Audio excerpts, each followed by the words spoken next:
Assalamualaikum warahmatullahi wabarakatuh. Perkenalkan, nama saya Lia Susanti. Saya berasal dari Prodi Ilmu Komunikasi angkatan 2022. Di sini saya akan mempresentasikan mengenai hakikat ibadah. Pertama adalah pengertian ibadah. Pengertian ibadah dibedakan menjadi dua, yaitu pengertian secara bahasa dan pengertian secara istilah. Secara bahasa, ibadah berasal dari bahasa Arab, yaitu ibadatan yang memiliki arti taat, tunduk, patuh, hina, dan pengabdian. Lalu yang kedua merupakan pengertian ibadah secara istilah. Pengertian ibadah secara istilah adalah segala perbuatan dan perkataan yang dicintai dan diridhoi oleh Allah Subhanahu wa taala. Selanjutnya ada hakikat ibadah itu sendiri.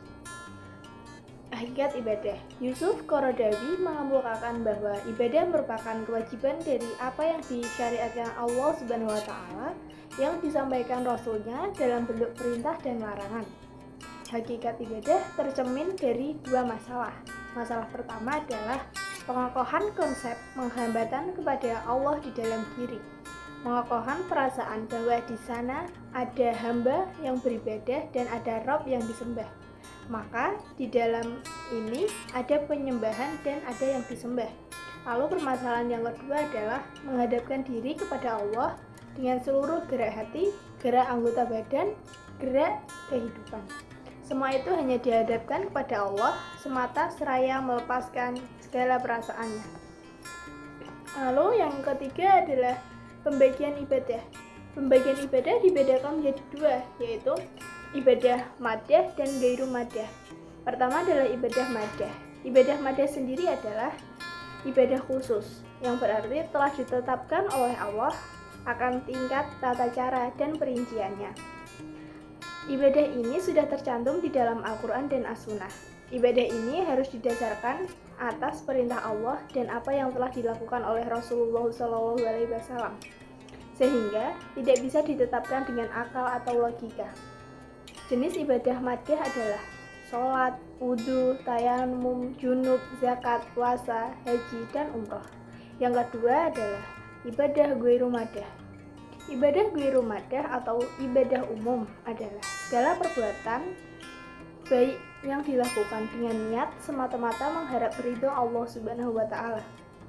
Semua perbuatan baik dinilai ibadah ghairu madah apabila dilakukan dengan niat mengharap ridho Allah dan mendekatkan diri kepadanya. Ibadah ghairu madah diantaranya adalah berdakwah, amar ma'ruf nahi munkar atau mengajak kebaikan dan mencegah keburukan, belajar atau menuntut ilmu, bekerja, tolong menolong, dan lain sebagainya. Lalu selanjutnya adalah fungsi ibadah itu sendiri. Ibadah memiliki 4 fungsi. Yang pertama, untuk menumbuhkan kesadaran pada diri manusia bahwa ia diciptakan oleh Allah Subhanahu wa taala untuk beribadah kepadanya. Yang kedua adalah mewujudkan hubungan antara hamba dan Tuhannya.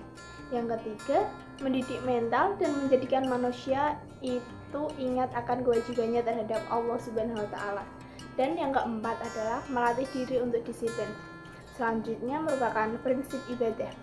Prinsip ibadah sendiri ada 6. Yang pertama, hanya menyembah kepada Allah Subhanahu wa taala. Yang kedua, ibadahnya tanpa perantara. Yang ketiga, berniat dari dalam hati ikhlas tanpa mengharap imbalan suatu apapun kecuali imbalan dari Allah Subhanahu wa taala. Yang keempat, sesuai dengan tuntunan. Yang kelima, seimbang antara unsur jasmani dan rohani. Serta yang terakhir adalah mudah dan meringankan.